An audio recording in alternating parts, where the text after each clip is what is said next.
أعوذ بالله من الشيطان الرجيم.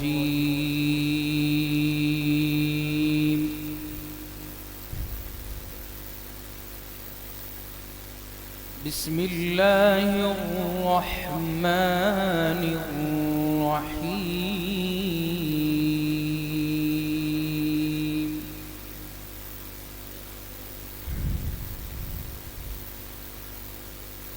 إنا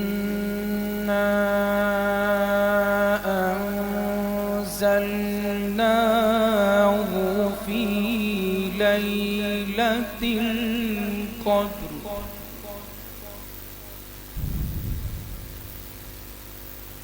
وما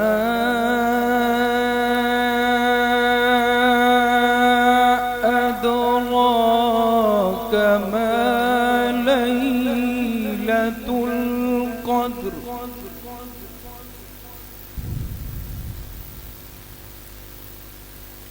ليلة القدر خير من ألف شهر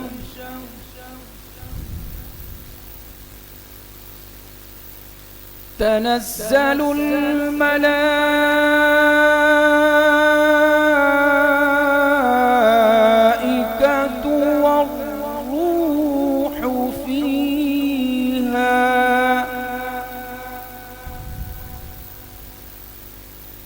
والروح فيها بإذن ربهم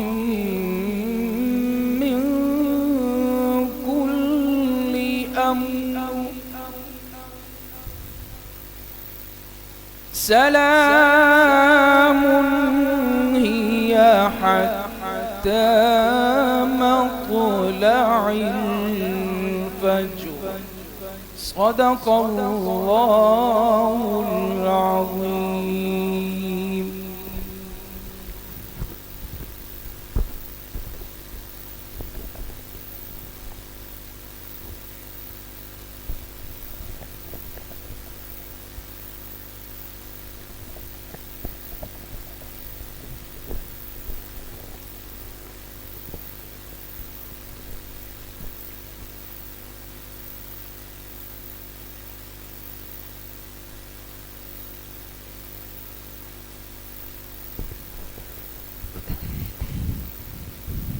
محبت سے ایک مرتبہ درود پاک پڑھ لیں.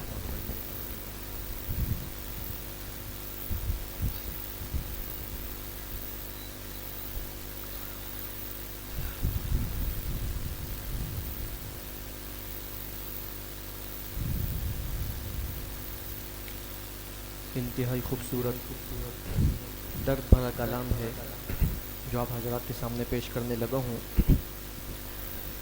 سماعت فرمائیے گا شاعر کیا کہتا ہے. آغاز کرتا ہوں کہ کون اس طرح ہمارے لیے رویا ہوگا, کون اس طرح ہمارے لیے رویا ہوگا, کون اس طرح ہمارے لیے رویا ہوگا, کس نے اللہ کو اس طرح پکارا ہوگا, کون اس طرح ہمارے لیے رویا ہوگا, کس نے اللہ کو اس طرح پکارا ہوگا. کون طائف کی تکالیف کو سہ سکتا ہے, کون طائف کی تکالیف کو سہ سکتا ہے, کون طائف کی تکالیف تکلیف کو سہ سکتا ہے؟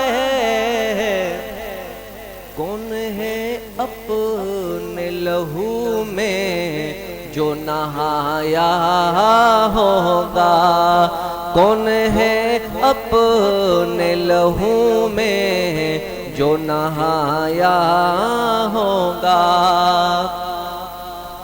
کس کے دندان مبارک تیری خاطر ٹوٹے؟ کس کے دندان مبارک تیری خاطر ٹوٹے؟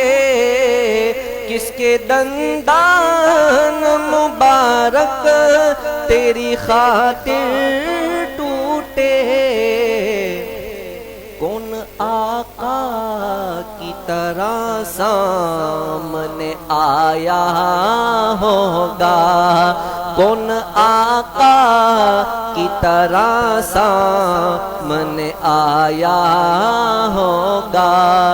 کون اس طرح ہمارے لیے رویا ہوگا؟ کس نے اللہ کو اس طرح پکارا ہوگا؟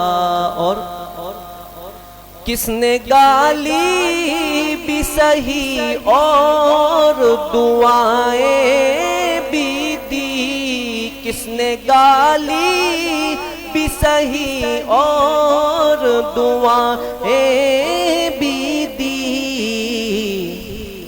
کس نے دشمن کو بھی سینے سے لگایا ہوگا؟ کس نے دشمن کو بھی سینے سے لگایا ہوگا؟ جس کے گھر میں کبھی چولہا بھی نہیں جلتا تھا، جس کے گھر میں کبھی چولہا بھی نہیں جلتا تھا، جس کے گھر میں کبھی چولہا بھی نہیں جلتا تھا، سوچو کس طرح سے بھوکوں کو کھلایا ہوگا؟ سوچو کس طرح سے بھوکوں کو کھلایا ہوگا؟ قلب میں جس کی تھی انسان کے لیے ہمدردی، کہیے سبحان اللہ۔ قلب میں جس کی تھی انسان کے لیے ہمدردی، قلب میں جس کی تھی انسان کے لیے ہمدردی، پھر اسی قلب نے کیا درد کمایا ہوگا؟ پھر اسی قلب نے کیا درد کمایا ہوگا؟ اور وقت رخصت بھی مسلسل ہے خیال امت، وقت رخصت بھی مسلسل ہے خیال امت، وقت رخصت بھی مسلسل ہے خیال امت، کون اس طرح ہمارے لیے رویا ہوگا؟ کون اس طرح ہمارے لیے رویا ہوگا؟ اور آخری شعر، پھر بھی سجاد اسی رحمت دو عالم کو، پھر بھی سجاد اسی رحمت دو عالم کو، پھر بھی سجاد اسی رحمت نعمت دو عالم کو، کیسے اس قوم نے افسوس بھلایا ہوگا، کیسے اس قوم نے افسوس بھلایا ہوگا، کون اس طرح ہمارے لیے رویا ہوگا، کس نے اللہ کو اس طرح پکارا ہوگا۔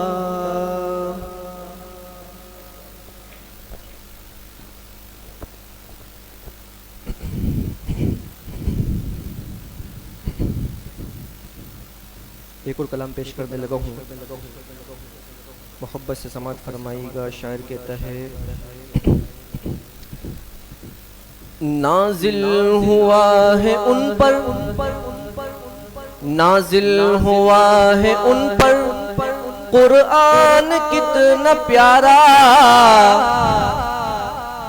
نازل ہوا ہے ان پر قرآن کتنا پیارا، لا نبی آبادی فرمان کتنا پیارا، نازل ہوا ہے ان پر قرآن کتنا پیارا، نازل ہوا ہے ان پر قرآن کتنا پیارا، لا نبی آبادی فرمان کتنا پیارا، لا نبی آبادی فرمان کتنا پیارا، اور قرآن آخری ہے آقا بھی آخری ہے، قرآن آخری ہے آقا بھی آخری ہے، قرآن آخری ہے آقا بھی آخری ہے، جبریل کہہ رہا ہے، جبریل کہہ رہا ہے آؤں گا نہ دوبارہ، جبریل کہہ رہا ہے آؤں گا نہ دوبارہ، لا نبی آبادی فرمان کتنا پیارا، نازل ہوا ہے ان پر قرآن کتنا پیارا، نازل ہوا ہے ان پر قرآن کتنا پیارا، لا نبی آبادی فرمان کتنا پیارا، فرما گئے ہیں ہادی لا نبی آبادی، فرما گئے ہیں ہادی لا نبی آبادی، فرما گئے ہیں ہادی لا نبی آبادی، فرمان ہے نبی کا، فرمان ہے نبی کا، ایمان ہے ہمارا، فرمان ہے نبی کا، ایمان ہے ہمارا، لا نبی آبادی فرمان کتنا پیارا، کافر ہے قادیانی کافر انہیں کہیں گے، کہے بے شک کافر ہے قادیانی کافر انہیں کہیں گے، کافر ہے قادیانی کافر انہیں کہیں گے، مرزے پہ لعنتیں ہوں، مرزے پہ لعنتیں ہوں، ارمان ہے ہمارا، جس کا ارمان ہے وہ کہے، مرزے پہ لعنتیں ہوں، ارمان ہے ہمارا، لا نبی آبادی فرمان کتنا پیارا، اور صدیق کے سپاہی اس جنگ میں لڑ رہے ہیں، صدیق کے سپاہی اس جنگ میں لڑ رہے ہیں، صدیق کے سپاہی اس جنگ میں لڑ رہے ہیں، جب تک ہے سانس تب تک، جب تک ہے سانس تب تک یہ کام ہے ہمارا، جب تک ہے سانس تب تک یہ کام ہے ہمارا، لا نبی آبادی فرمان کتنا پیارا، اور آخری شعر، جس دور میں بھی کوئی خود کو نبی کہے گا، جس دور میں بھی کوئی خود دور میں بھی کوئی خود کو نبی کہے گا، گردن مڑوڑ دیں گے، گردن مڑوڑ دیں گے، اعلان ہے ہمارا، گردن مڑوڑ دیں گے، اعلان ہے ہمارا، لا نبی آبادی فرمان کتنا پیارا۔ آخری مرتبہ نازل ہوا ہے ان پر، ایک مرتبہ مل کے پڑھیے، نازل ہوا ہے ان پر قرآن کتنا پیارا، نازل ہوا ہے ان پر قرآن کتنا پیارا، لا نبی آبادی فرمان کتنا پیارا۔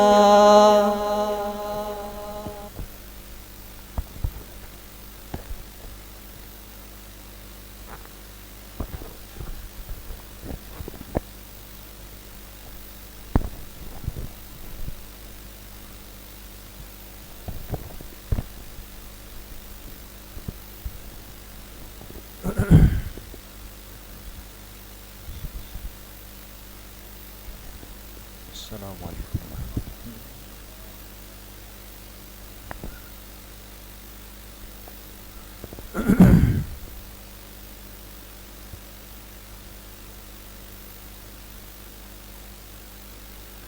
بسم اللہ الرحمن الرحیم،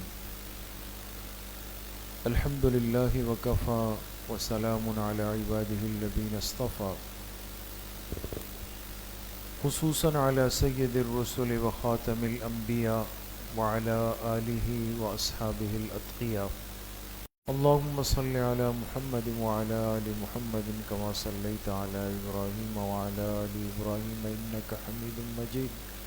اللہم بارک علی محمد وعلی آل محمد کما بارکت علی ابراہیم وعلی آل ابراہیم انک حمید مجید۔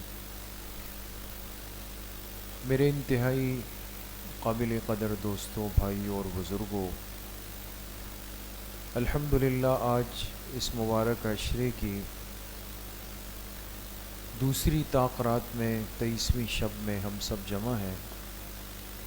اللہ تعالیٰ آپ سب کی اس حاضری کو، اس بیٹھنے کو، سننے اور سنانے کو اپنی بارگاہ عالیہ میں قبول فرمائیں اور ہم سب کے ظاہر و باطن کی اصلاح کا ذریعہ بنائیں۔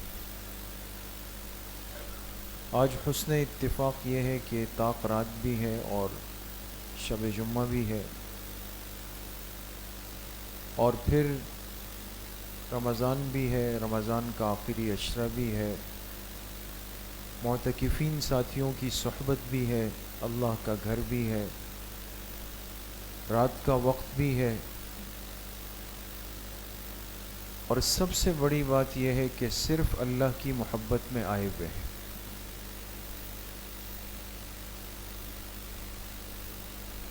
اللہ پاک اپنے جس بندے سے محبت فرماتے ہیں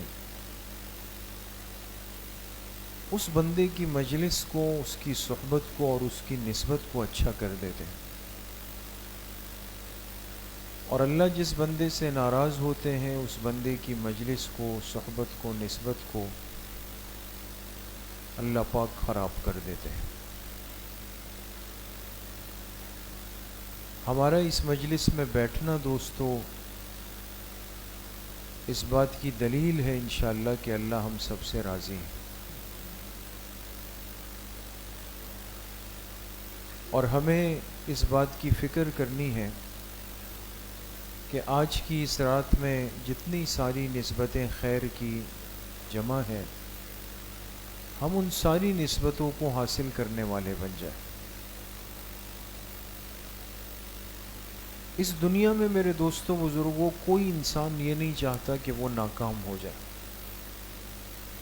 ہر انسان کامیاب ہونا چاہتا ہے۔ اسی کامیابی کے لیے وہ بہت کچھ کرتا ہے، صبح نکلتا بھی ہے، سفر بھی کرتا ہے، بہت کچھ برداشت بھی کرتا ہے، بہت لوگوں کی باتیں بھی سنتا ہے، سردی گرمی موسم کی تبدیلیاں سب چیزیں اپنے اوپر گزارتا ہے، لیکن اس کے سامنے اور پیش نظر یہ ہوتا ہے کہ میں اپنے مقصد کو، اپنی منزل کو حاصل کر لوں. لیکن اکثر ایسا ہوتا ہے کہ انسان باوجود چاہت کے، باوجود کوشش کے، باوجود فکر کے، باوجود محنت کے، باوجود بھاگ دوڑ کے اس چیز تک رسائی نہیں حاصل کر سکتا جس تک یہ سوچ رہا ہوتا ہے. اسے لگتا ہے کہ یہ مہینہ جب گزرے گا تو یقیناً کام ہو جائے گا. اس مہینے کے آخر میں پتہ چلتا ہے کہ نہیں، 10% کام تو اب بھی باقی تھا. تو پھر اپنے آپ کو تسلی دیتا ہے کہ چلیں ایک مہینہ اور دیکھ لیتے ہیں، کون سا زندگی ابھی ختم ہوئی. اسی اتار چڑھاؤ کے اندر دوستوں ہماری زندگی چل رہی ہوتی ہے، چل رہی ہوتی ہے، چل رہی ہوتی ہے، اور اچانک پتہ چلتا ہے کہ زندگی کا چراغ ہی گل ہو گیا، بند ہو گیا. تو سمجھنا پڑے گا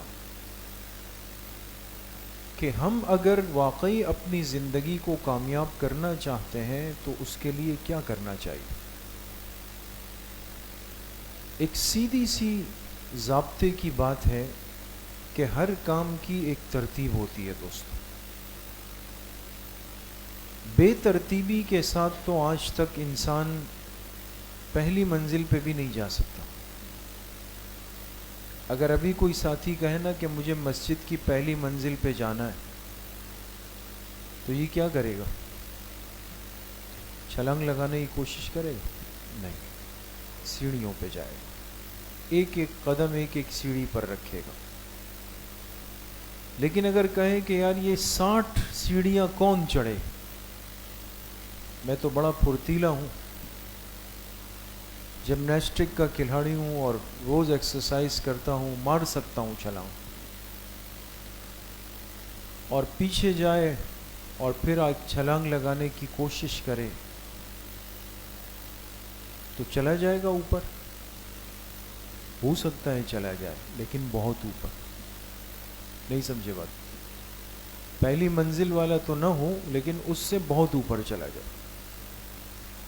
وجہ اس کی یہ ہے دوستوں کہ اس نے منزل اور مقصد تو متعین کیا لیکن ترتیب کے بغیر کیا، نقصان ہو گیا.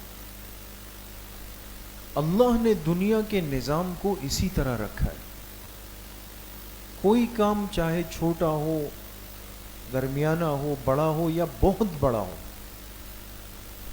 اگر میں اور آپ اس کو کرنا چاہیں گے تو اس ترتیب سے، اس پروسیس سے، اس طریقہ کار سے گزرنا پڑے گا.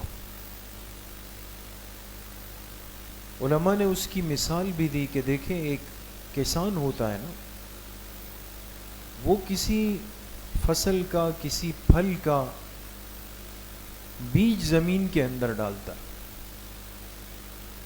تو اس کے پیش نظر یہ ہوتا ہے کہ بھئی مجھے آم چاہیے، مجھے سیب چاہیے، مجھے گندم کی فصل چاہیے، چاول کی فصل چاہیے، جوں کی فصل چاہیے، جس چیز کی بھی ہو لیکن یہ زمین کو زرخیز ضرور کرے، اس میں بیج دبا دے گا. تو اب بیج دبانے کے بعد کیا اسی جگہ پر وہ پھل نکل آئے گا؟ نہیں، وہ زمین پھٹے گی، اس سے ایک چھوٹا ننھا منا پودا نکلے گا، پھر اس کے پتے بڑے ہوں گے، پھر وہ ذرا مضبوط ہوگا، پھر اور مضبوط ہوگا، پھر درخت بنے گا، پھر درخت پہ پتے آئیں گے، پتوں کے بعد جا کر وہ مرحلہ آئے گا کہ جس چیز کا درخت تھا اس کے پھول کھلنا شروع ہو جائے. اب دیکھیں مقصد کیا تھا؟ اس پھل کو حاصل کرنا، لیکن اس مقصد تک پہنچنے اور اس کو پانے کے لیے ایک سفر کرنا پڑا، نہیں کرنا پڑا؟ کرنا پڑا دوست. یہ کبھی نہیں ہو سکتا کہ اس نے بیج دبایا اور اگلے دن وہاں آم لگا ہوا. یہ تو کرنا پڑے گا. ایک آدمی کو بہت چاہت اور اشتہا ہو کہ جی میری اولاد ہو جائے، تو صرف چاہت سے، صرف دعا سے اولاد ہو سکتی ہے دوست؟ نہیں ہو سکتی. اس کے لیے وہ نکاح کرے گا، ملاقات کرے گا، پھر اللہ کا حکم ہوگا تب جا کے یہ اپنی چاہت کو پائے گا۔ حکیم الامت حضرت تھانوی رحمۃ اللہ علیہ کی خدمت میں ایک شخص آیا، ایک سادہ سا بندہ آیا اور اس نے حضرت سے کہا کہ میرے لیے خاص دعا کرے، میری بڑی چاہت ہے کہ میری اولاد ہو جائے۔ تو حضرت نے دعا فرمائی، اولاد ہو جائے۔ پھر آیا جب آیا تو حضرت نے فرمایا بھئی کتنا عرصہ ہوا شادی؟ کہا شادی تو نہیں ہوئی ابھی، شادی نہیں ہوئی۔ حضرت بھی تو حکیم الامت تھے، بندہ سادہ تھا اور چونکہ بات سمجھا نہیں تھا تو حضرت نے جواب بھی مزاح میں دیا، فرمایا دعا تو کر لوں گا اولاد کی، تکلیف تمہیں برداشت کرنی پڑے گی۔ بے ترتیب چل رہا ہے۔ اللہ پاک نے اس دنیا کے نظام کو اس طرح رکھا ہے، آپ جس مقصد تک جانا چاہتے ہیں آپ کو ایک ترتیب کے ساتھ چلنا پڑے گا۔ 4 چیزیں ہیں دوستو۔ کتنی چیزیں؟ 4 چیزیں۔ وہ 4 باتیں آج کی مجلس میں بالکل اختصاراً عرض ہوتی ہے، آپ حضرات توجہ سے سنیں گے، انشاءاللہ کام کی باتیں۔ پہلی بات تو یہ ہم سب کو سمجھ لینا چاہیے کہ ہم اگر چاہتے ہیں کہ ہمارے حالات سدھر جائیں، سنور جائیں، اور کون نہیں چاہتا، حالات کو سنوارنے کے لیے اعمال کو سنوارنا ضروری ہے۔ نمبر 1 ہے، حالات کو سنوارنے کے لیے اعمال کو سنوارنا ضروری ہے۔ دنیا کو سنوارنے کے لیے آخرت کو سنوارنا ضروری ہے۔ مخلوق سے تعلق سنوارنے کے لیے خالق سے تعلق سنوارنا ضروری ہے۔ رات کو سنوارنے کے لیے اپنے دن کو سنوارنا ضروری ہے۔ کہ کتنی باتیں ہوں گی؟ 4۔ میں پھر عرض کرتا ہوں،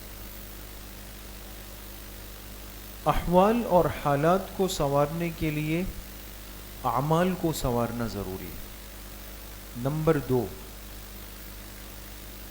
دنیا کو سنوارنے کے لیے آخرت کو سنوارنا ضروری ہے۔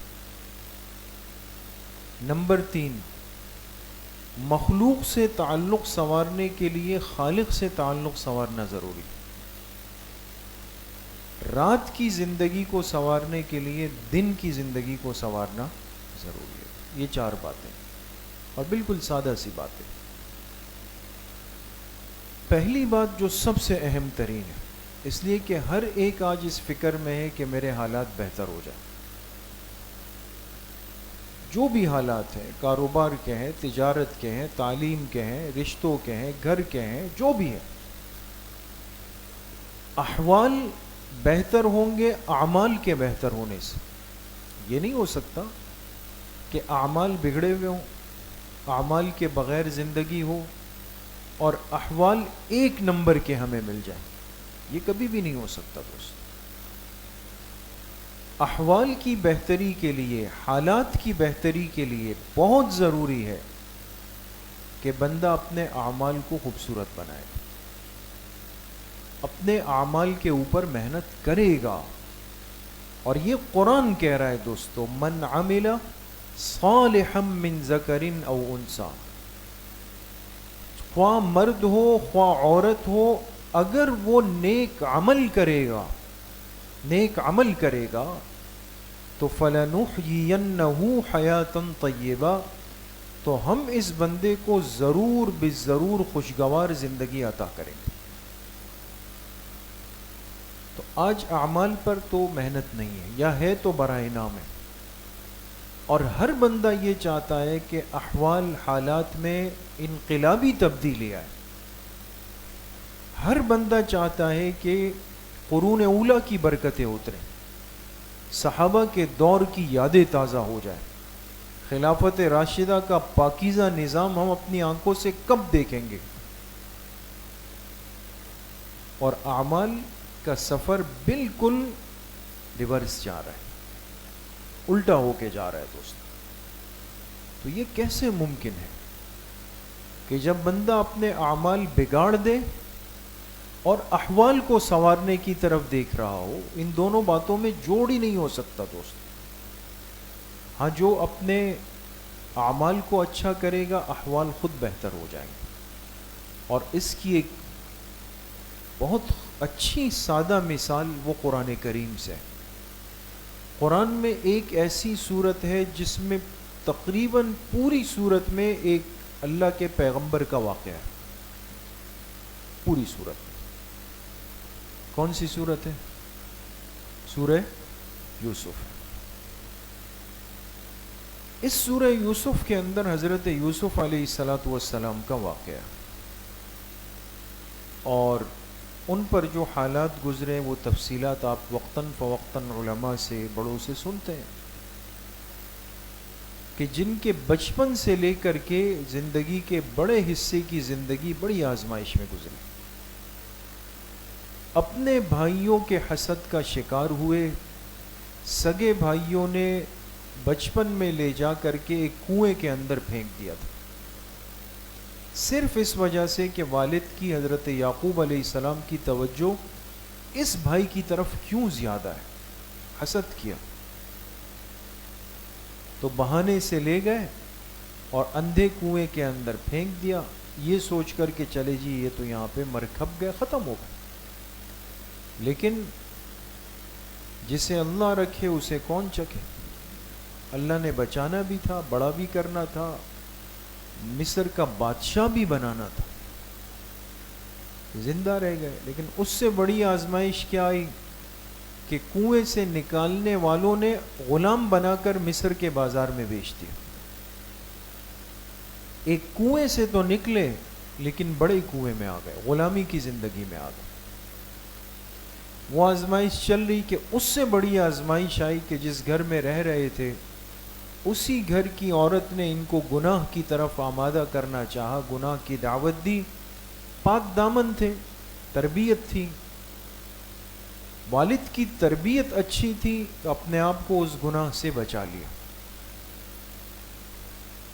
پھر آزمائش میں جا کے جیل میں 9 سال کی زندگی گزاری. لیکن اس پورے مرحلے میں آپ کو کہیں نہیں ملے گا کہ حضرت یوسف علیہ السلام نے کوئی ایسا عمل کیا ہو کہ جو ان کے بد اخلاق ہونے کی طرف یا بدعمل ہونے کی طرف یا پریشان ہونے کی طرف اشارہ کر رہے ہو. یہ نہیں، تربیت والد کی اچھی. تو جب عورت کے داؤں میں نہیں آئے، بچایا اپنے آپ کو، اور عورت کے شوہر کو پتہ چلا، اس نے جب تفتیش کی تو پتہ چلا کہ قصور میری بیوی کا ہے، نوجوان پاک صاف ہیں. تو اس نے سوچا کہ جو بندہ اتنا امانت دار ہو کہ جس کو ایک منصب والی خوبصورت عورت خود گناہ کی دعوت دے رہی تھی، اور یہ نوجوان ہے جس کے سارے تقاضے اس کے پاس موجود ہیں، اس نے پھر بھی اس امانت میں خیانت نہیں کی، اس کا مطلب یہ کہ اس نوجوان میں امانت کا وصف عروج پر ہے. تو اس شخص نے جو مصر کا بادشاہ ہے سوچا کہ جو گھر کی عورت کے معاملے میں خیانت نہیں کر رہا وہ ملک کے خزانے اور ملک کے مال میں بھی یقیناً خیانت نہیں کرے گا. تو اس نوجوان کو حضرت یوسف علیہ السلام کو یہاں سے اٹھا کے کیا کر دیا، ملک مصر کے خزانوں کا وزیر بنا دیا، وزیر خزانہ بن گیا. امانت دار تھے، پائی پائی کا حساب کر رہے ہیں، حفاظت کر رہے ہیں. اور جب بادشاہ کا انتقال ہوا تو لوگوں نے کہا کہ اس کے علاوہ اور کوئی ایسا شخص نہیں ہے کہ جس کو مصر کا بادشاہ بنایا جائے. تو وزیر خزانہ سے سیدھا مصر کی بادشاہت پہ آ گئے. چونکہ اعمال درست تھے، پاک دامن تھے، باوجود آزمائشوں کے غلط راستے کی طرف نہیں گئے. وہ بچہ جو اندھے کنویں کے اندر پھینکا گیا اس کے حالات اللہ نے سنوار کے کہاں پہنچائے، پورے مصر کا بادشاہ بنا دیا. یہ اللہ کا ضابطہ ہے دوست.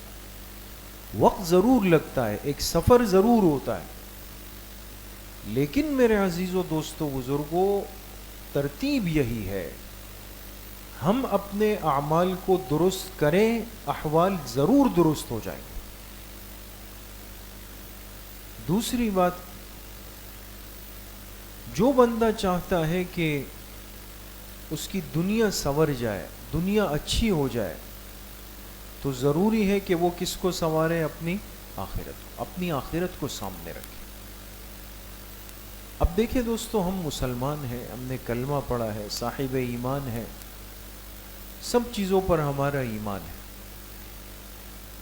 لیکن ایک ایسی چیز بھی ان میں شامل ہے کہ جس کو ہم نے اپنی آنکھوں سے دیکھا نہیں ہے، سنا ہے، اور وہ کیا ہے؟ ایمان بالآخرت۔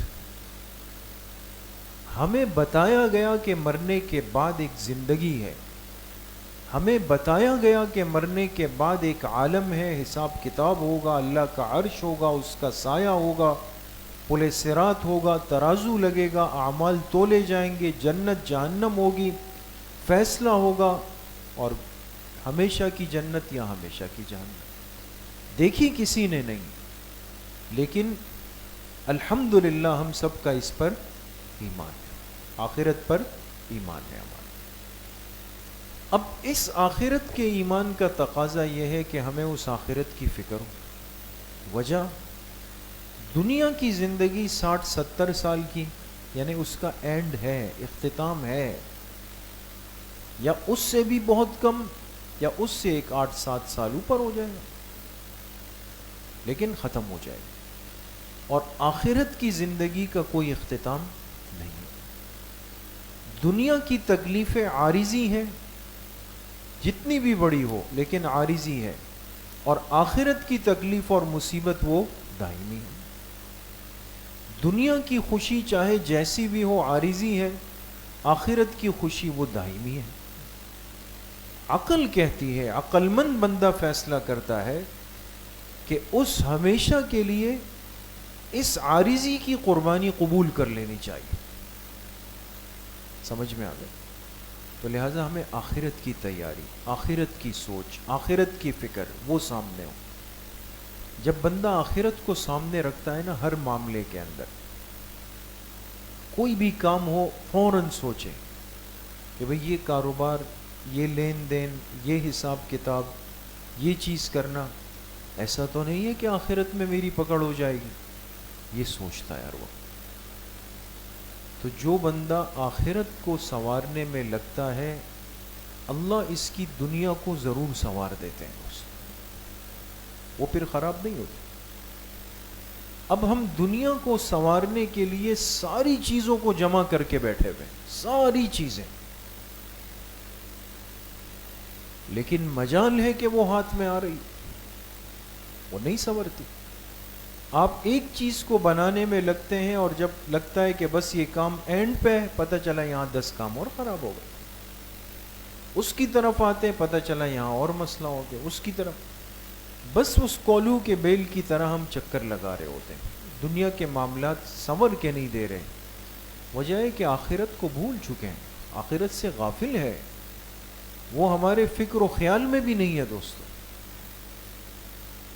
اور جن کے فکر و خیال میں ہوتی ہے یا ہوتی تھی، ان کا اللہ نے پھر دکھایا۔ ہمارے بزرگوں میں گزرے حضرت سفیان ثوری رحمۃ اللہ علیہ، بڑے اللہ والے بزرگ گزرے۔ ان کے بارے میں آتا ہے، اللہ والے تو درویش ہوتے ہیں، تو درویشی کا لباس پہنتے تھے۔ تو ایک شخص ان سے جڑا، اور جب ان کے اخلاص اور للہیت کو دیکھا تو کہا حضرت آپ پرانا لباس کیوں پہنتے، بوسیدہ لباس کیوں پہنتے؟ کہا بھئی دنیا ہے، گزارا کرنا ہے۔ کہا جس کو اگر اللہ نے دنیا دی ہو، کہا وہ پہنے، اس کے لیے منع نہیں، جس کے پاس اسباب زیادہ ہے۔ تو اس شخص نے کہا کہ حضرت مجھے تو اللہ نے بہت دنیا دی، تو اب آپ مجھ سے ایک وعدہ کریں کہ اب جتنی زندگی باقی ہے، آپ کے سال کے ہر دن کا نیا لباس وہ میرے ذمہ ہو۔ وہ درویش جو پھٹا پرانا لباس پہنتے ہیں، 365 دنوں کے 365 لباس لا کر دیے، بات سمجھ گئے؟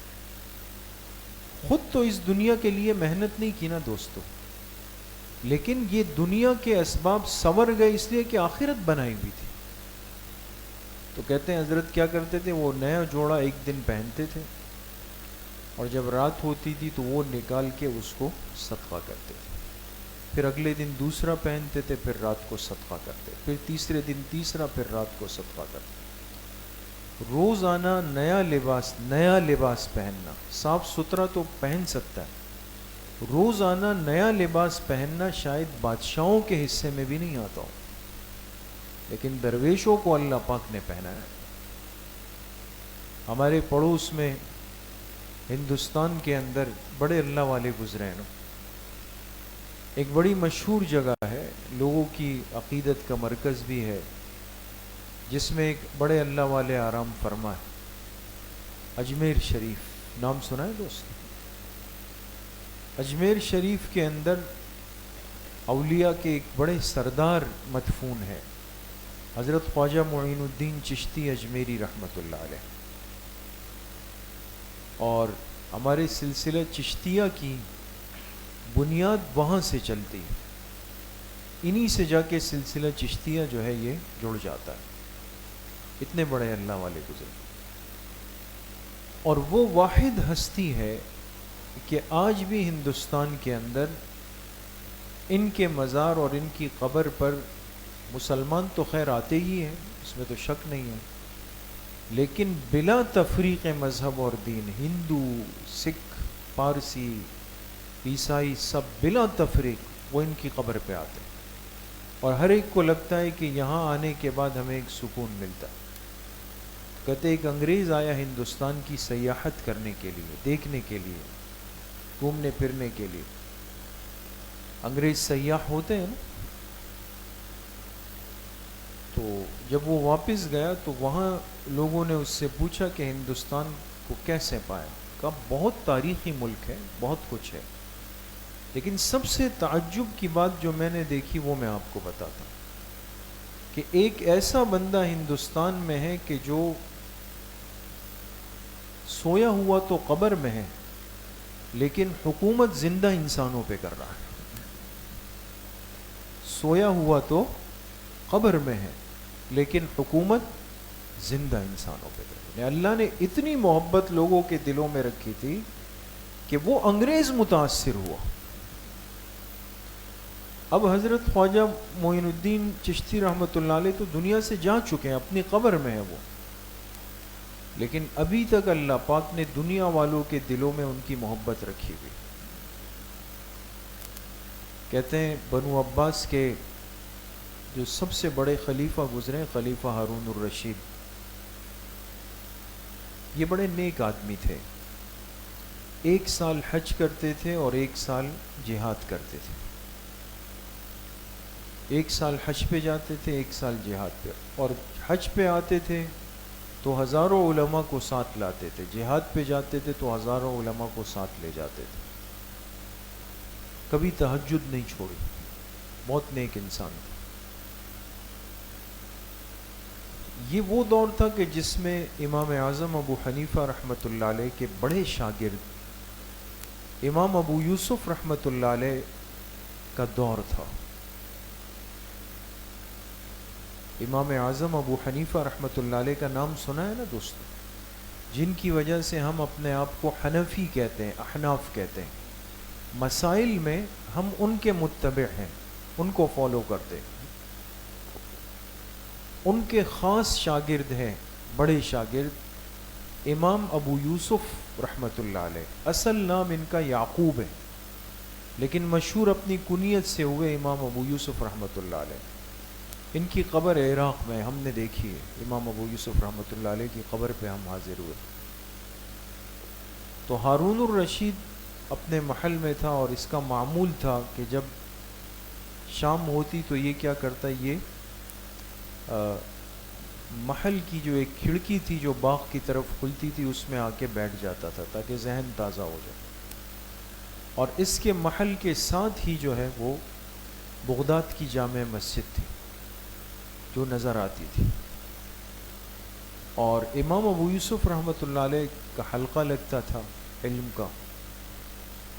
تو ایک دن جب خلیفہ وقت نکلے ہارون الرشید، تو اتفاق سے امام ابو یوسف رحمۃ اللہ علیہ کا درس ختم ہوا اور وہ اپنے مسجد سے باہر آئے. اب شیخ نکل رہے مسجد سے اور پیچھے طلبہ آ رہے تھے، تو جب استاذ کے جوتے اٹھانے کا وقت آیا، اب اوپر سے ہارون الرشید تو دیکھ رہا ہے. بعض چیزیں ایسی ہوتی ہے کہ جو دیکھنے میں انسان محو ہو جاتا ہے. اس نے دیکھا کہ شیخ نے اپنے جوتے اتارے اور ان کی خدمت پہ ان کے ساتھ 2 طلباء اور پیچھے پھر طلباء کی ایک فوج آ رہی. اب خدمت والے جو طلباء ہیں تو نے استاذ کے جوتے اٹھانے تھے، تو جوتے تو ظاہر سی بات ہے، جوتے کتنے ہوتے ہیں؟ 2 ہوتے ہیں نا. ایک وقت میں شیخ کے کتنے جوتے ہو سکتے ہیں؟ 2 جوتے، ایک سیدھے پیر کا ایک الٹے پیر کا. تو اب ایک طالب علم اٹھا سکتا ہے نا جوتے، 2 تو نہیں اٹھا. 2 اٹھائیں تو ایک کے ہاتھ میں ایک کے ہاتھ میں، تو وہ منظر برا لگے گا. خدمت بھی ایسی کرنی چاہیے کہ انسان بدحیت نہ لگے دوست. تو اب بادشاہ نے کہا کہ اب دیکھتے ہیں کیا ہوتا ہے. 2 طلباء خدمت پہ، جوتے کس کے حصے میں آتے ہیں؟ وہ بھی تو طلباء تھے. اب جب پہنچے وہاں پہ، شیخ نے جوتے اتارے تو ایک طالب علم نے فوراً اپنا رومال بچھا دیا نیچے. ایک نے رومال بچھایا، دوسرے نے اس میں استاذ کے جوتے رکھ دیے چادر میں. پھر ایک نے چادر کا ایک کونا پکڑا، ایک نے یہ پکڑا اور اس کو اٹھا کے لے جا رہے ہیں. یہ استاذ کے جوتے جو رومال میں پکڑ کے 2 طلباء لے جا رہے ہیں. بادشاہ نے جب دیکھا تو واپس مڑا، اندر آیا. ان کی بیوی تھی ملکہ زبیدہ، بہت عابدہ زاہدہ عورت گزری.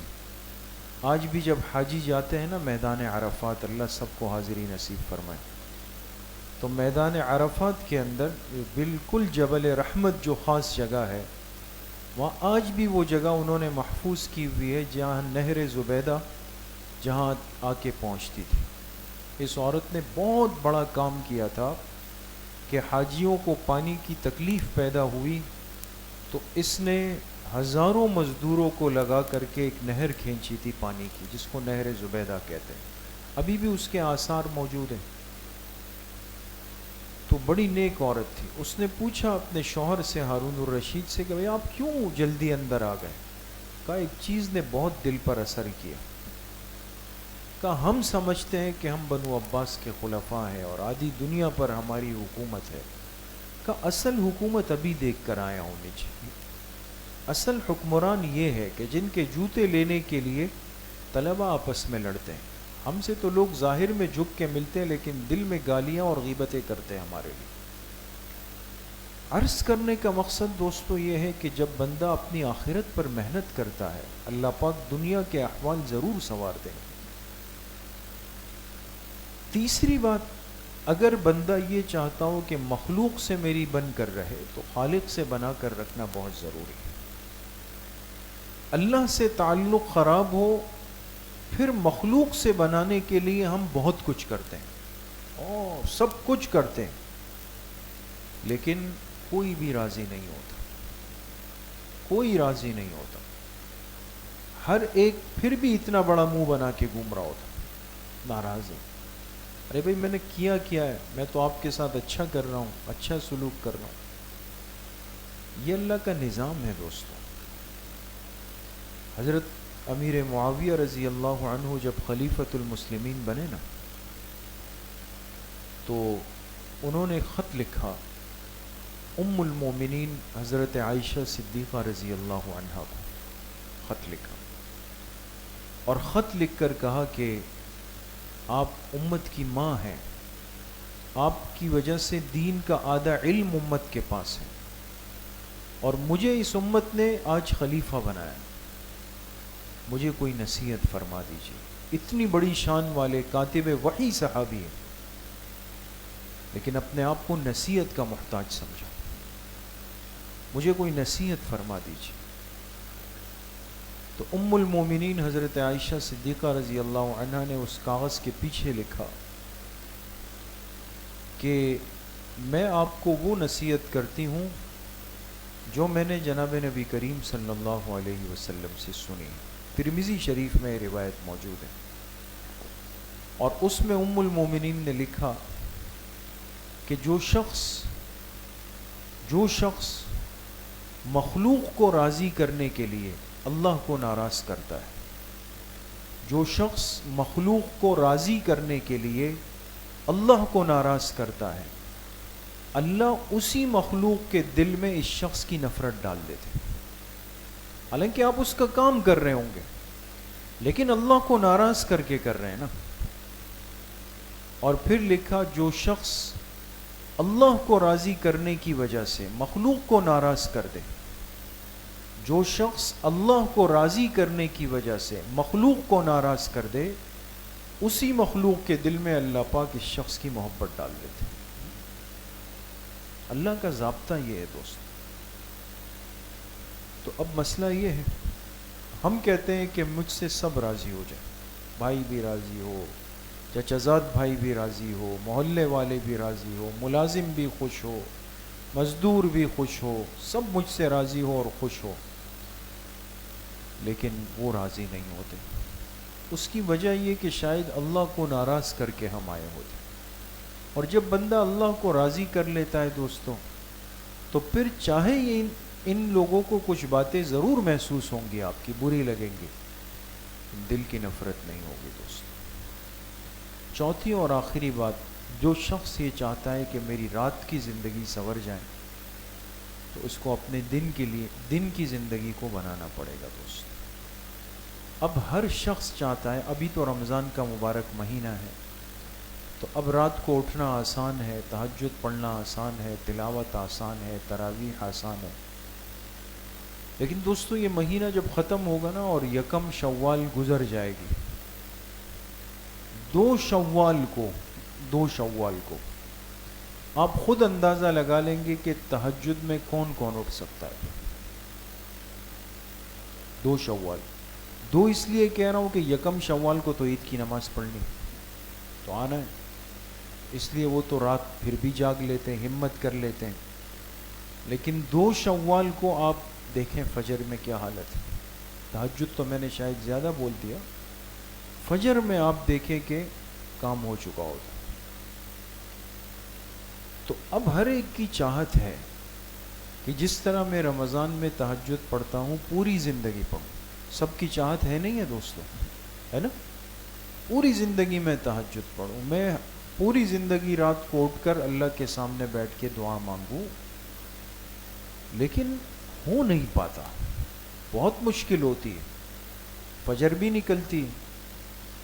وجہ کیا ہے کہ دن کے معمولات کو نظر ڈالیں، اس کو چیک کریں۔ دن کی زندگی ہماری کیا ہے کہ وہ شروع غیبت سے ہے، اختتام حسد پہ ہے، شروع چغلخوری سے ہے تو اختتام غیبت پہ ہے۔ وہ کون سا روحانی اور باطنی مرض ہے جس کے اندر آج ہم مبتلا نہیں ہیں دوست؟ دن تو اس طرح کٹتا ہے، دن تو اس طرح گزر جاتا ہے، تو صبح سے رات تک وہ سارے خرافات اور خرابیاں چل رہی ہوں، یہ کیسے ممکن ہے دوستوں کہ دن میں انسان یہ سب کچھ کرے اور رات کو کہے کہ میں مصلی پر بیٹھ کے شیخ کل بن جاؤں؟ تو نہیں ہو سکتا۔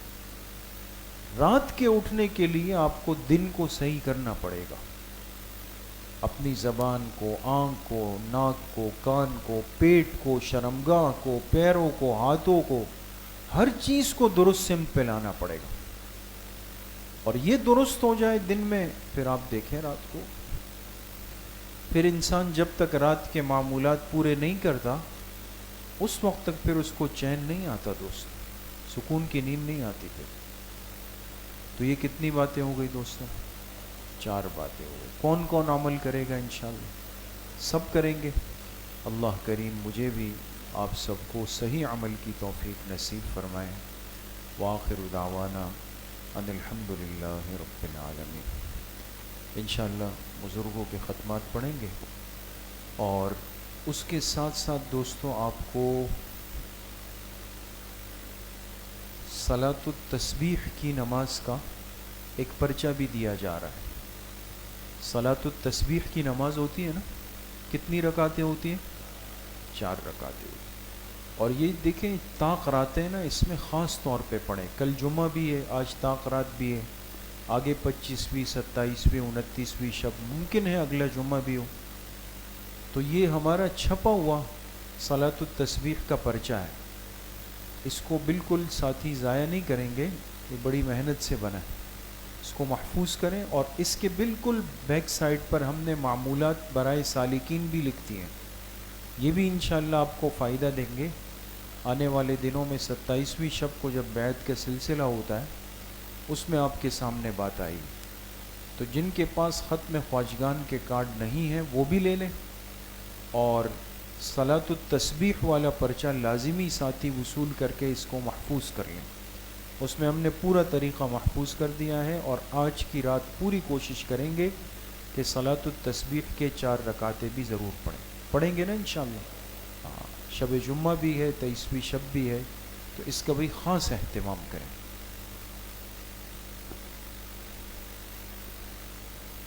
اللہ، جس ساتھی تک نہیں پہنچا ہوں وہ ہاتھ اٹھا لیتا کہ طالب علم اس کو دے دے. کہاں ہے بھئی اندر کے ساتھی؟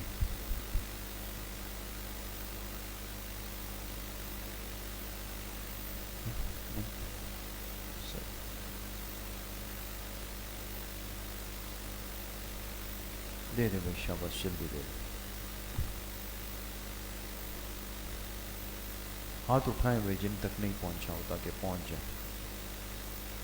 بسم اللہ الرحمن الرحیم. الحمد للہ الذی لم یتخذ ولدا ولم یکن له شریک فی الملک ولم یکن له ولی من الذل وکبرہ تکبیرا. ساتھی ایک مرتبہ درود شریف پڑھ لیں. اللہم صلی علی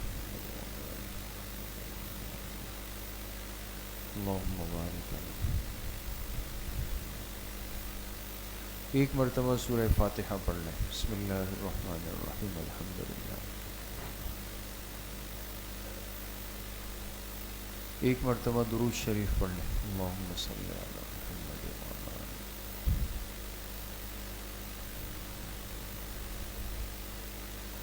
ایک مرتبہ سورہ علم نشرح پڑھ لیں. بسم اللہ الرحمن الرحیم. علم نشرح لک صدرک ووضعنا عنک وزرک الذی انقض ظہرک ورفعنا لک ذکرک فإن مع العسر يسرا إن مع العسر يسرا فإذا فرغت فانصب إلى ربك فارغب.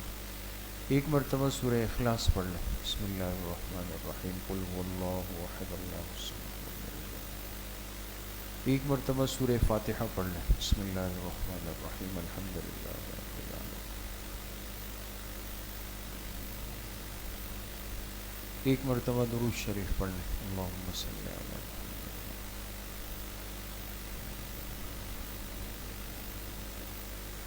7 مرتبہ پڑھیں. اللہم یا قاضی الحاجات. اللہم یا قاضی الحاجات.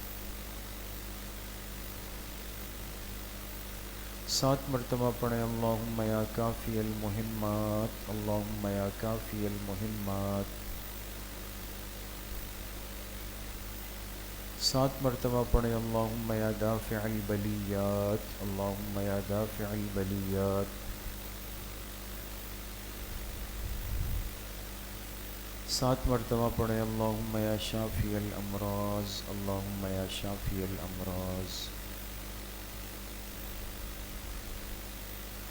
7 مرتبہ پڑھیں. اللہم یا رفیع الدرجات. اللہم یا رفیع الدرجات.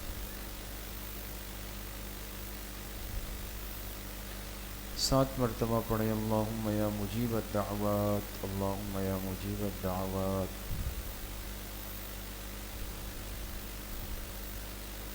7 مرتبہ پڑھیں. اللہم یا ارحم الراحمین. اللہم یا ارحم الراحمین.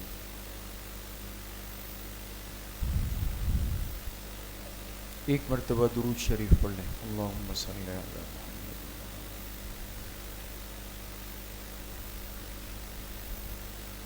3 مرتبہ پڑھیں. حسبنا اللہ ونعم الوکیل. حسبنا اللہ ونعم الوکیل. ایک مرتبہ درود شریف پڑھ لیں. اللہم صلی علی.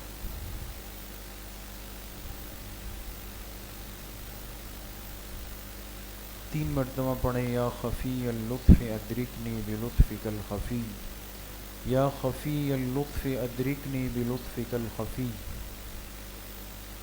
ایک مرتبہ درود شریف پڑھ لیں. اللہم صلی علی.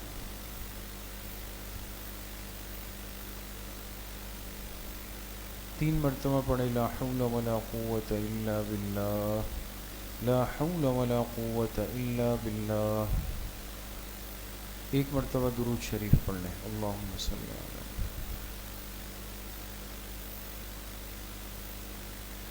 تین مرتبہ پڑھیں ذالک فضل اللہ یؤتیہ من یشاء واللہ ذو فضل علی المؤمنین. ذالک فضل اللہ یؤتیہ من یشاء واللہ ذو فضل علی المؤمنین. ایک مرتبہ درود شریف پڑھ لیں. اللہم صلی علی.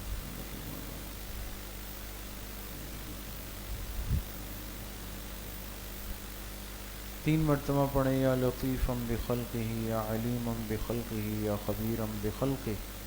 الطف بنا یا لطیف یا علیم یا خبیر. یا لطیفا بخلقہ یا علیما بخلقہ یا خبیرا بخلقہ. الطف بنا یا لطیف یا علیم یا خبیر. ایک مرتبہ درود شریف پڑھ لیں. اللہم صلی علی.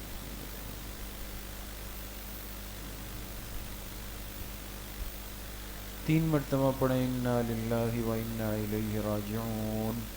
انا للہ و انا الیہ راجعون. ایک مرتبہ درود شریف پڑھ لیں. اللہم صلی علی.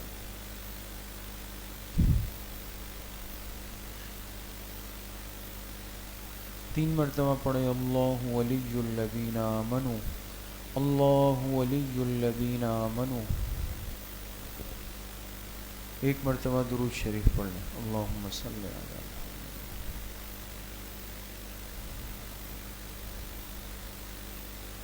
تین مرتبہ پڑھیں واللہ ولی المؤمنین. واللہ ولی المؤمنین. ایک مرتبہ درود شریف پڑھ لیں.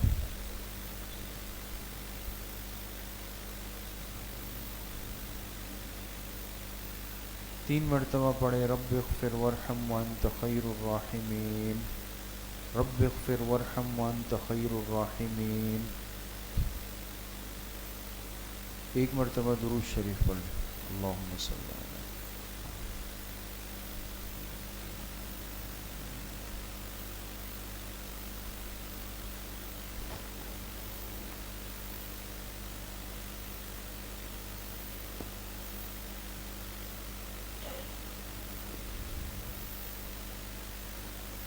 تین مرتبہ پڑھیں یا لطیف یا خبیر یا ودود یا شکور. یا لطیف یا خبیر یا ودود یا شکور. ایک مرتبہ درود شریف پڑھ لیں. اللہم صلی علی.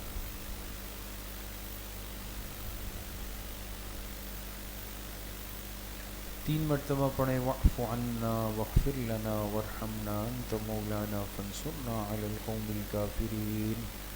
واعف عنا واغفر لنا وارحمنا انت مولانا فانصرنا علی القوم الکافرین. ایک مرتبہ درود شریف پڑھ لیں. اللہم صلی علی.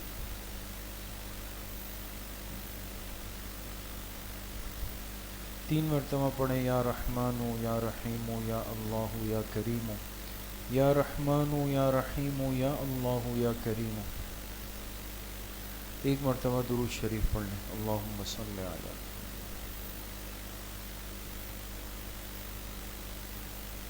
تین مرتبہ پڑھے الا بذکر اللہ تطمئن القلوب. الا بذکر اللہ تطمئن القلوب. ایک مرتبہ درود شریف پڑھ لیں. اللہم صلی علی محمد.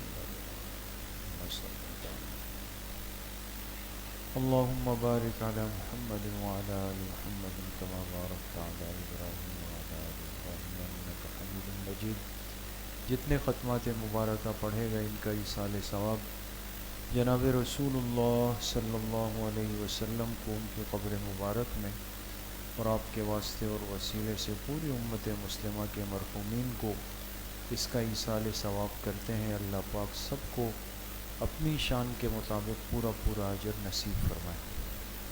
کچھ دیر کے لیے پہلے ذکر جہری کریں گے. جہر کہتے ہیں آواز کو.